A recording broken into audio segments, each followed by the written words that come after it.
انہوں نے جمع کیا ہے اور اس میں بہت انہوں نے اس کی تفسیر بھی کی ہے۔ یہ قرآن کوئز بھی کتاب جی لکھی ہے، یہ بھی صبح نور پبلیکیشن نے اس کو شائع کیا۔ یہ بچوں کے لیے، طالب علموں کے لیے بڑی زبردست کتاب ہے۔ قرآن حکیم کے متعلق سارے سوال جواباً یہ چیزیں ہیں، تو یہ پڑھنی چاہیے شوق کتابوں کا نوجوانوں میں۔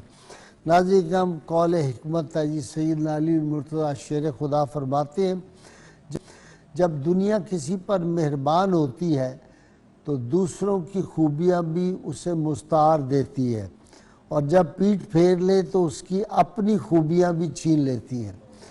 دعاؤں کی قبولیت کا وظیفہ ہے جی، کتاب کبیر سے امام ترمذی اور حضرت معاذ رضی اللہ تعالیٰ عنہ سے روایت کرتے ہیں کہ نبی کریم صلی اللہ علیہ وسلم نے ایک آدمی سے یا ذوالجلال والاکرام کہتے ہوئے سنا، تو آپ صلی اللہ علیہ وآلہ وسلم نے فرمایا کہ تیری دعا قبول ہو گئی، بس جو مانگنا ہے رب سے مانگو۔